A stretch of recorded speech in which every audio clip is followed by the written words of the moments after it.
अस्सलाम dear student, आज हमने थ्योरी ऑफ ऑप्टिमाइजेशन का लेक्चर नंबर 12 डिस्कस करना है और हमने पढ़ना है आयले लैग्रांज इक्वेशन जो हमने यूज़ की हुई थी उसका हमने थ्योरम आज पढ़ना है। चलिए हम अपने थ्योरम की तरफ चलते हैं।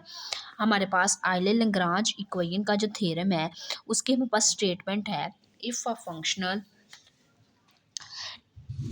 contain first order derivatives and one independent variable of the form I y of x is equal to x1 over x2 f x y y dash d of x, and the third order derivatives of the function f exist, then f of y minus d over dx f into y dash is equal to 0, or partial f of partial y minus d over dx into partial F O partial Y dash is equal to zero. तो इसका हमारे पास इसकी statement है। अगर आप लोग चाहो तो ये यहाँ तक भी कर सकते हो, नहीं तो आप लोग ये भी कर सकते हो, जो कि हमने पिछले अपने दो प्रीवियस लेक्चर में ये इक्वेशन का मोस्टली यूज़ किया है। आप लोगों को पता होगा, जिन लोगों ने मेरी पिछली वीडियोस देखी हैं तो उन लोगों को ये पता होगा ये कौन सी इक्वेशन होती है, आयले लैग्रांज इक्वेशन होती है। अब हमने इसको प्रूफ करवाना है कि ये कैसे बनती है।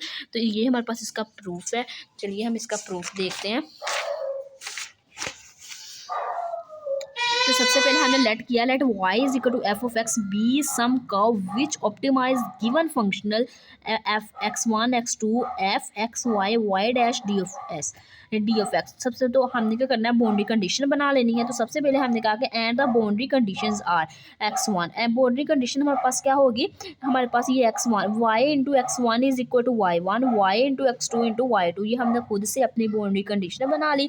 बनाने के बाद हमने कहा कि नो और ऑर्बिट्रेरी फंक्शन, हमने खुद से एक फंक्शन लेट कर लिया ईटा एक्स, ठीक है। उसके बाद हमने कहा in eta x such that eta x1 is equal to eta x2 is equal to 0। जो हमने फंक्शन खुद से हमने ऑर्बिट्रेरी फंक्शन हमने खुद से लेट किया है। हमने कह दिया अगर उसका x1 हो x2 हो वो इक्वल किसके होगा, 0 के इक्वल होगा। उसके बाद हम बस नेक्स्ट है, now consider some families of curve joining x1 y1 and x2 y2। अब हमने क्या करना है, खुद से एक हमने कर्व ड्रा करनी है कर्व, उसके जो हमारे पास ज्वाइनिंग पॉइंट होंगे वो x1 y1 and x2 y2 होंगे। तो सबसे पहले हमने क्या किया, कंसीडर मतलब हमने खुद से फर्ज करनी है। तो हमने लेट कर लिया y bar x1 is equal to y into X plus alpha into eta X. इसको हमने इक्वेशन स्टार का नाम दे दिया, ठीक है। उसके बाद हमने कहा कि we can see that the boundary conditions.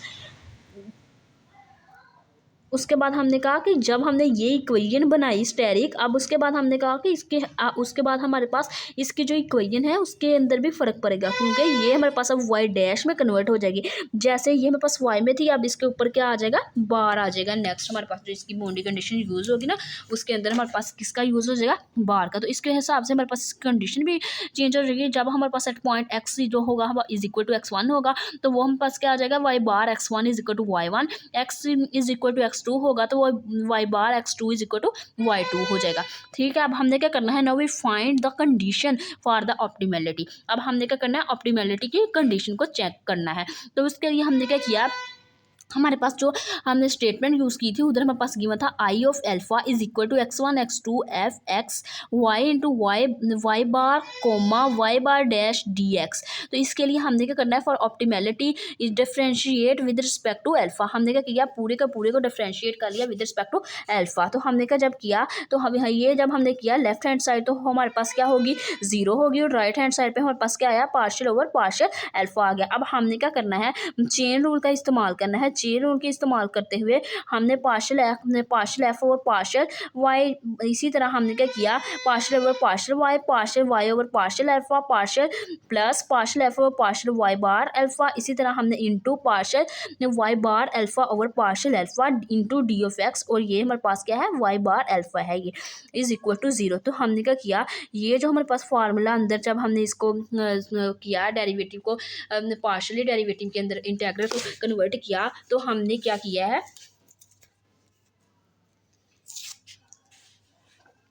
जब इसमें हमने क्या किया, कन्वर्ट किया, तो ये हमारे पास कन्वर्ट किया इस पार्शियली डेरिवेटिव के अंदर। तो देन हमने चेन रूल अप्लाई किया। चेन रूल अप्लाई करने के बाद अब हमारे पास यहाँ पे जो कंडीशन थी, जो जिसको हमने ईटा का नाम दिया था, वो हमारे पास क्या थी, Y dash X is equal to Y X plus alpha eta of X. तो हमने क्या किया, इसको भी डिफ्रेंशिएट कर लिया विद रिस्पेक्ट टू अल्फा। जब हमने इसको विद रिस्पेक्ट टू अल्फा ने यूज़ कर लिया तो ये हमें पता है वाई और वाई डैश हमारे पास अल्फा हमारे पास क्या बन गया, ईटा एक्स। अगर हम इसके ऊपर बार लगा दें तो वो हमारे पास इसमें कन्वर्ट हो जाएगा। लेकिन ये वाली चीज़ जो है हमने इसमें क्या कर देंगे, देन अगले स्टेप में क्या कर देंगे, इसकी जगह हम ईटा एक्स पुट कर देंगे। इसको हमने इक्वेशन नंबर 2 कह दिया है। उसके बाद हमारे पास नेक्स्ट आता है यूजिंग 2। इक्वेशन नंबर 2 को हमने यूज़ कर दिया, इन 1 के अंदर पुट किया, ईटा एक्स हमने क्या कर दिया, पुट कर दिया। अब हमने क्या कर दिया, दोनों टर्म्स को सेपरेट कर लिया। करने के बाद ये हमने कह दिया, वैसे ही हमने इसको अब हमने क्या किया, इसको हमने इक्वेशन नंबर 4 का नाम दिया, ये इक्वेशन छोड़ दी हमने, इसको भी इसको हम ये वाली इक्वेशन हमने छोड़ दी। उसके बाद इक्वेशन 4 हमने यूज़ की, कंसीडर इक्वेशन 4 को हमने यूज़ किया कि ये वाली हमने इक्वेशन को पकड़ने के बाद हमने क्या करना है, इसको बाय इंटीग्रेशन करना है, integration by parts. Integration by parts जब हम करेंगे, ईटा एक्स को हम कन्वर्ट कर देंगे ईटा के अंदर। तो हमने क्या किया, सबसे पहले हमने इसको डिफरेंशिएट किया with respect to X, integrate किया, इंटीग्रेशन बाय पार्ट की। तो ये हमारे पास सबसे पहले हमारे पास ये वैसे ही आ गया और ये हमारे पास किस में कन्वर्ट हो गया, ईटा एक्स में। इसी तरह ये हमारे पास इसका डेरिवेटिव आ गया। नेक्स्ट स्टेप में हमने क्या किया, ये हमारे पास क्या है, x1 इंटू x2। जब हमने upper limit minus lower limit put की तो वो हमारे पास 0 होगी और बाकी ये हमारे पास क्या फंक्शन बच गया, D over D x partial F O partial Y dash into eta X D of X. तो ये हमारे पास फंक्शन आ गया।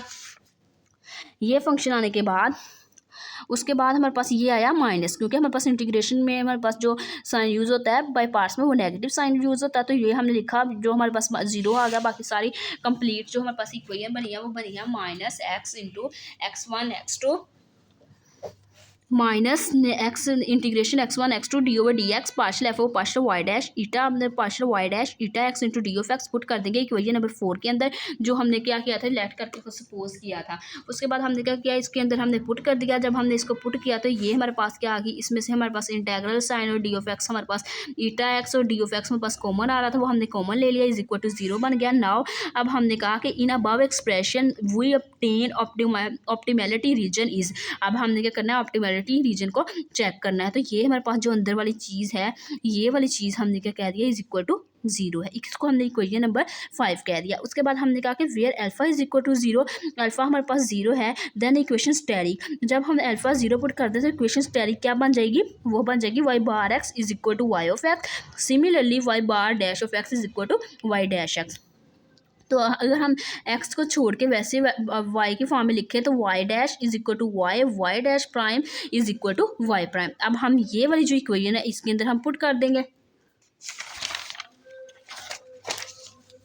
Y dash is equal to Y put कर दिया, Y dash prime is equal to Y prime put कर दिया। Put करने से ये हमारे पास क्या बन गई, आइलर लैग्रांज इक्वेशन बन गई। Hence which is the required Euler Lagrange equation. ये थी आज की हमारी आइलर लैग्रांज इक्वेशन। इसका हमारे पास था थ्योरम, उसकी हमने स्टेटमेंट पढ़ी और इसका प्रूफ पढ़ा। ये थी हमारी आज की वीडियो। अगर आप लोगों को मेरी वीडियो पसंद आई तो प्लीज़ मेरे चैनल को सब्सक्राइब